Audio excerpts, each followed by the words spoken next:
Today's chapter is about death. Probably if I had known this semester was going to be so depressing, I would have changed things around. Most intro to anthropology textbooks actually have a chapter on religion, but this seems to be their version of religion. It's just on death and dying. So we'll do our best. Today, we are going to be talking about death and rituals. So, I could just a couple things that they talk about definitionally speaking is that humans, we get very interested in how our remains are treated. We've been talking throughout the semester that humans are symbolic creatures. We, we depend a lot on meanings and and things that seem maybe in the process of nature or natural. We attach meanings to them, and we need them to have we need them to be meaningful. And if they're not, we get upset. And so we get very attached to our remains and the remains of people we know and our relatives. And so we are doing what we do is we do rituals. Ritual is simply some sort of event, something that you do, process. You can have everyday rituals, but you can also have big formal rituals to mark these kinds of transitions. Death is one of the things that we see rituals in. Some of you said that lots of this chapter was relatable, maybe not the specific things that people were doing, but that people all care about these kinds of things. Another person said that it was not even remotely relatable. And probably that's good. If you haven't had to experience these things, that's good too. So those are a couple just basic points that they start the chapter out. And then they ask this question, which is, when did humans first comprehend death? Which is probably an unanswerable question. So they talk to us about elephants instead. What are those elephants doing? Elephants are they're pretty amazing, actually. They have hugely long memories, probably more than we do. And they also have elaborate social systems, and they get very concerned about things like death. So again, this question, who knows when humans first comprehended death, but it seems to be something that exists in other animals as well. Chimpanzees will sometimes carry around the remains or even go into what seems like a kind of mourning and might not eat or for if their infants dies, for example. Elephants too have these kinds of they look like they know what's going on and are doing something about it. In terms of how we do our mortuary practices and actually doing these kinds of burials, other animals seem to have a comprehension of what's going on, but we take it a step further, you might say, and do these symbolic burials with stuff.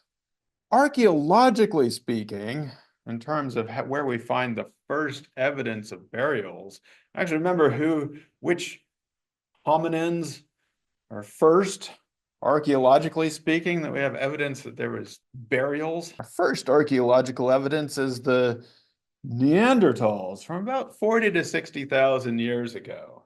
They seem to be burying their dead in marked locations or doing something with them deliberately. I say archaeologically because we don't know. A lot of evidence disappears from the archaeological record. So it's not to say that they were the first. They might just not have found other stuff yet.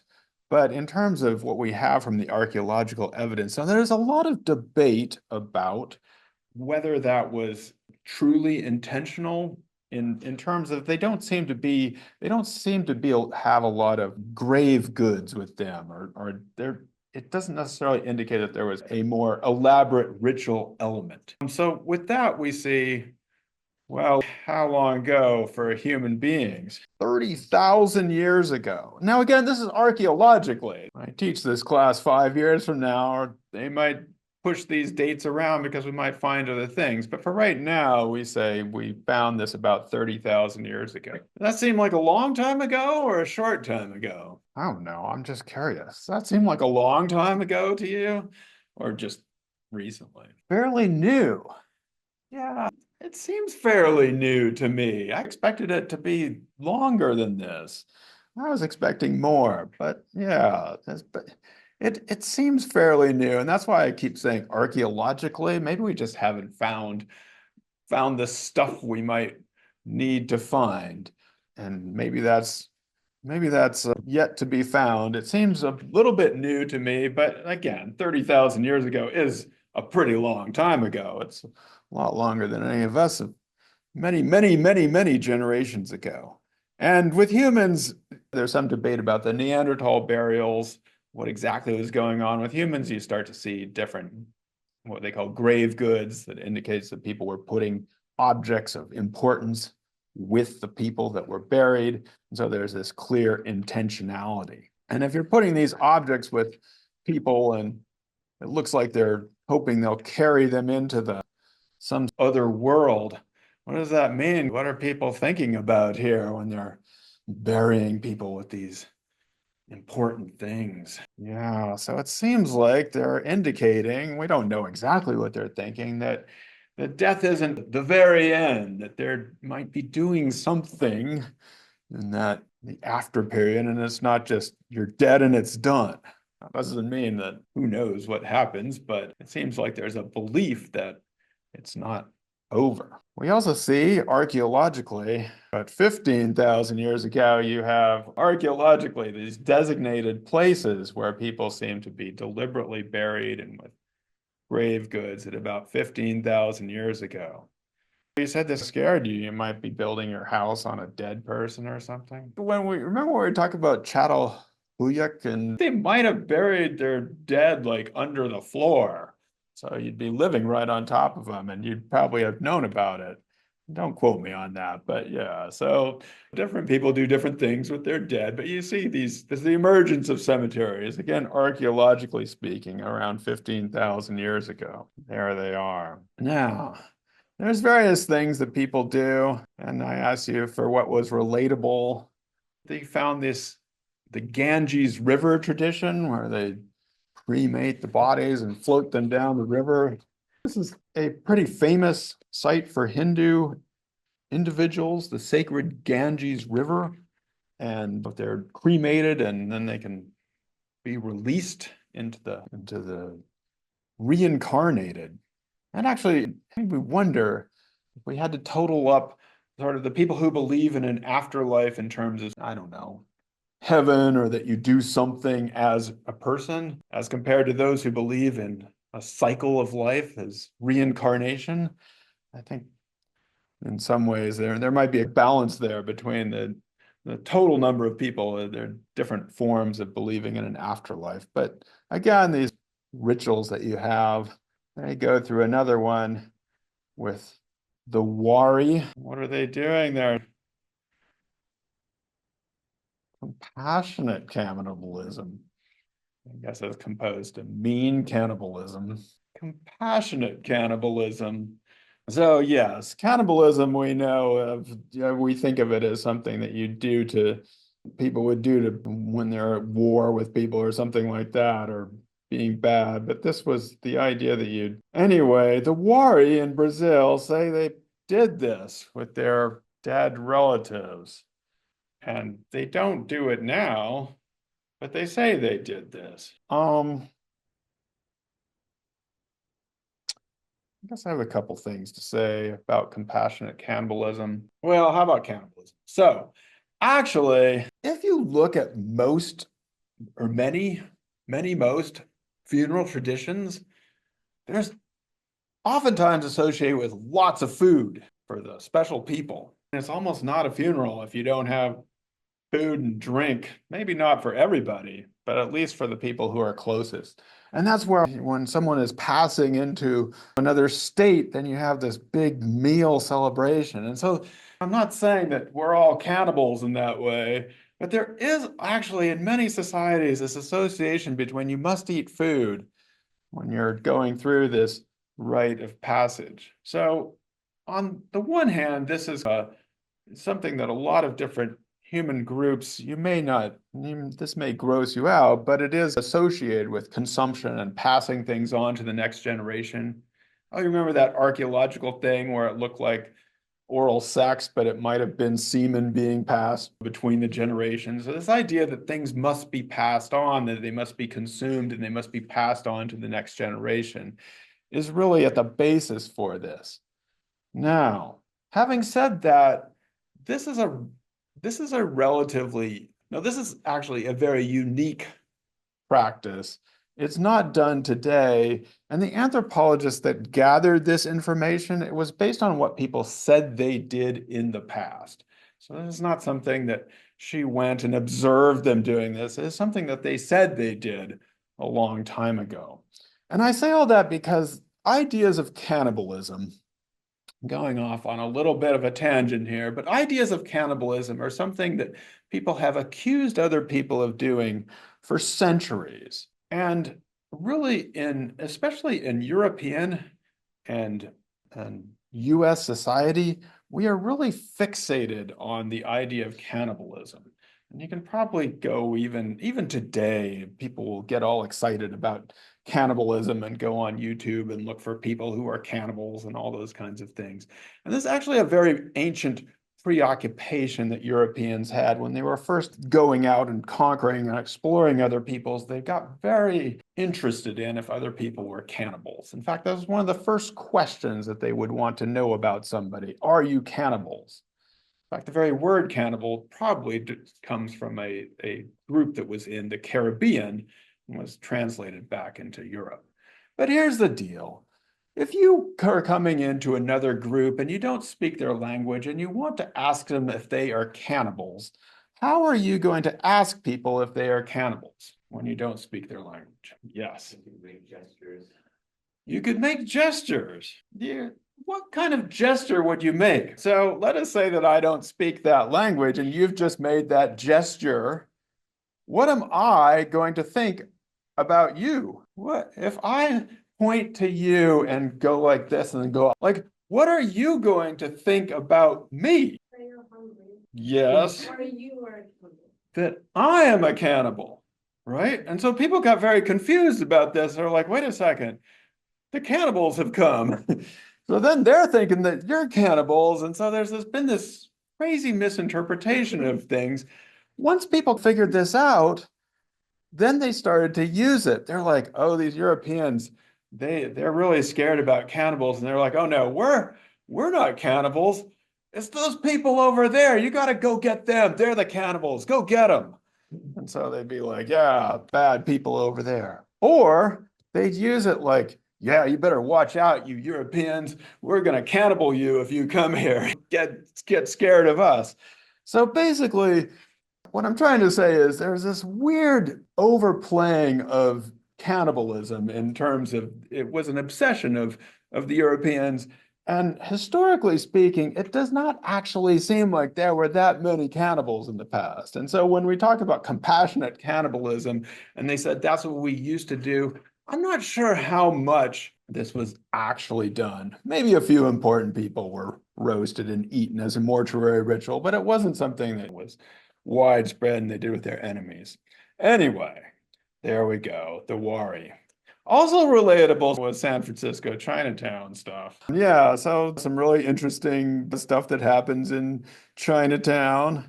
On the same page, you found some other things that go on in Haitian practices. I hesitate to even talk about this because like cannibalism, the idea of Haitian voodoo has been one of the most stereotyped and like ridiculously imagined things that we have and contributed to the whole, I don't know if you remember this, it seems a long time ago, the whole idea that the immigrants were eating the cats and the dogs and that it was some weird voodoo ritual. A bunch of baloney and terrible stereotypes. There are really some very interesting rituals that go on within Haitian practice that is mixed in various ways with Catholicism because it also was once a French colony and is very Catholic as well, but they would combine some of these African influenced and African American rituals with their funerary rites and their mortuary rites.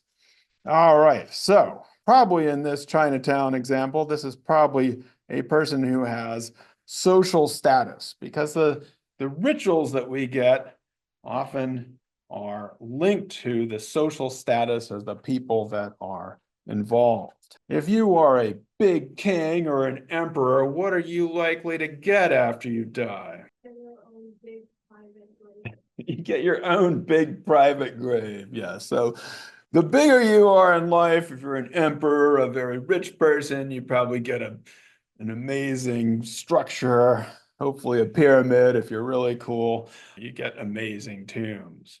What do you get if you're a marginalized person? Somebody who people haven't cared about that much. What do we do with them? Yeah, put them in the dirt. Yeah, if they're lucky.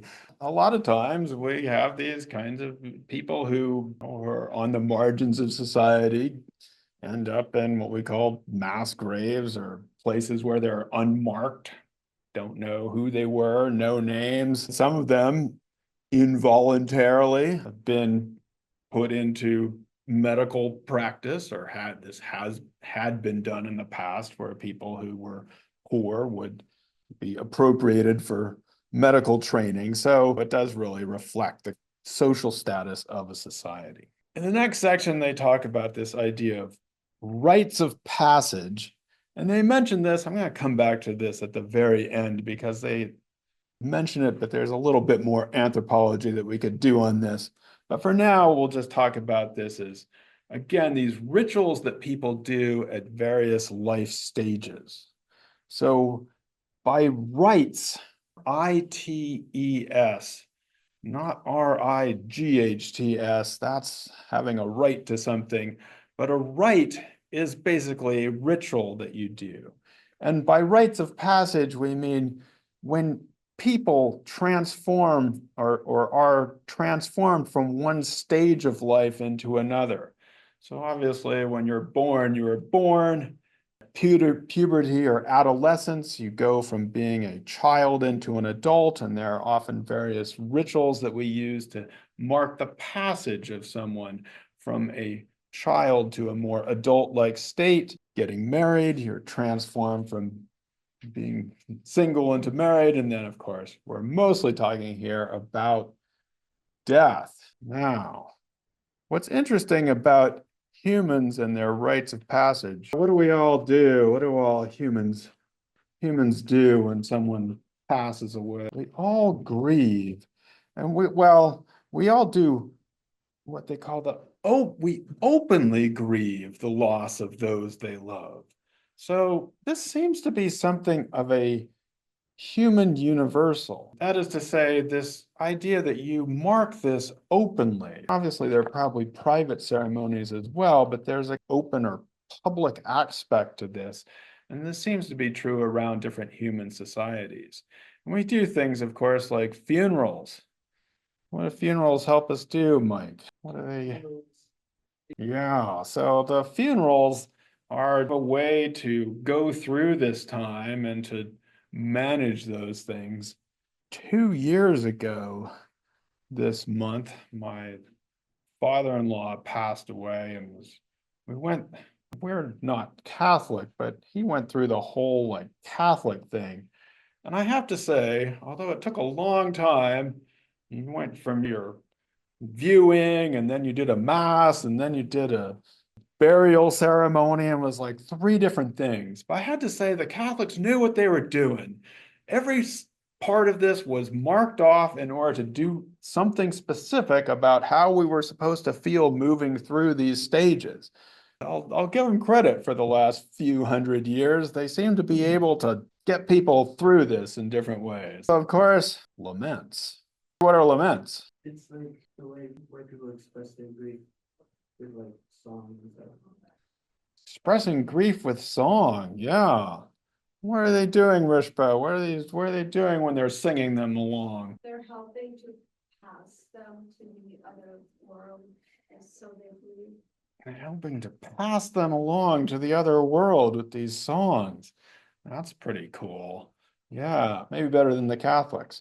So I would say that humans do this open grieving of the loss of those they love. And some groups we either within or between different societies really emphasize this. So the compassionate cannibalism is a pretty big deal if you're going to do that. That's a huge emphasis of grief. And then they gave us the example of this poor person, what has happened to her? Yeah, so this is actually not practiced today, but in this case, it's more than just they told us about it. They actually, we can see the physical evidence that this person has cut off the tips of her fingers in order to do the grievance process. So on the one hand, we have these very emphasized places, but there are others who make it a much more subdued thing. There are some groups, again, differentially within societies who make it huge, and some people make it more subdued. And one of the subdued traditions or ideas, they discuss the work of Nancy Shepherd Hughes in Brazil, big book that she wrote called Death Without Weeping. Yeah, this is where they're doing the Catholic funeral that I just talked about, but it's pretty subdued.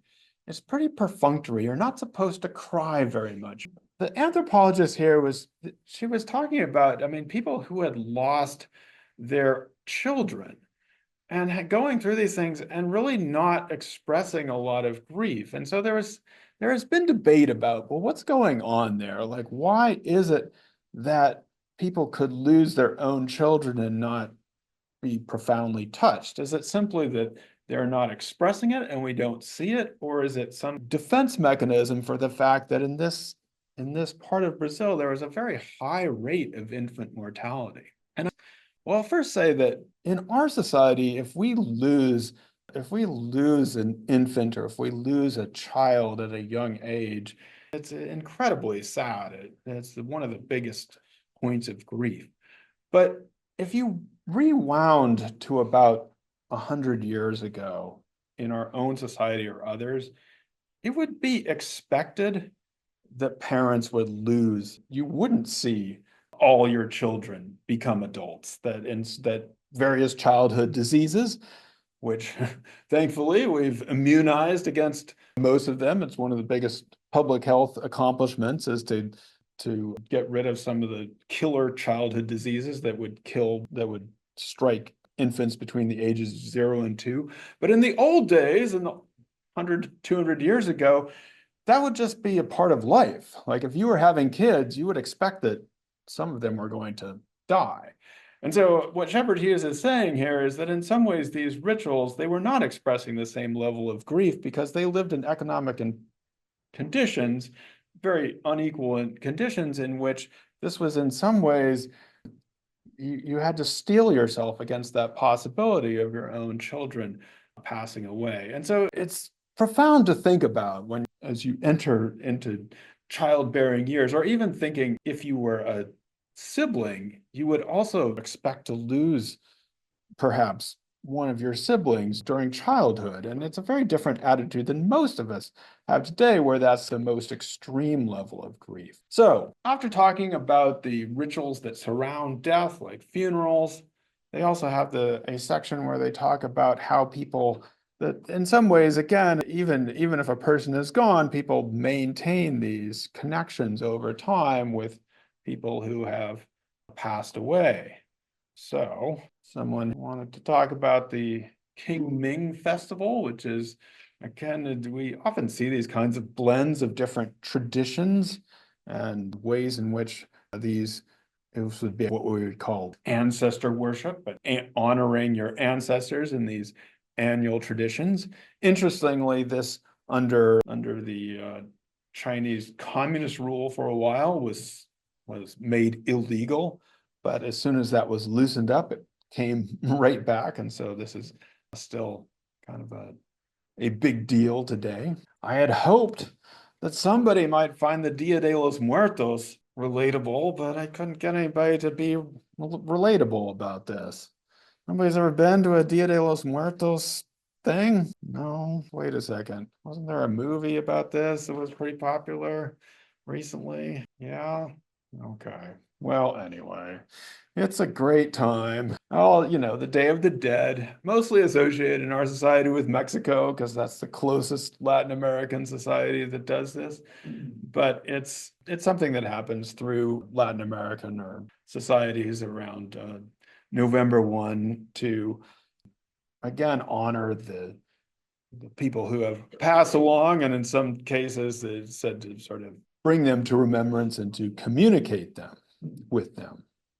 So, on the one hand, humans, we ascribe meaning to the people, are the symbolism of how people die. We also want to maintain, or we often seek to maintain those connections through rituals over time. There's also a little interesting section here titled Between Life and Death, which they say is related to these rituals of like Dia de los Muertos, of being able to communicate there, but they also give us the idea of organ transplants and medical technologies, and it's become perhaps more complicated to know exactly when someone is officially dead. So we have different definitions, and can we keep you physically alive with machines, or at what point do we say that someone has passed away? Your text says, and it's very true, that where people believe the line between life and death is can vary across societies. And increasingly in today's world, it's also subject to legal challenge and ways in which people are trying to figure out what level of medical care should be given to people at various stages of life. Interesting issues to ponder.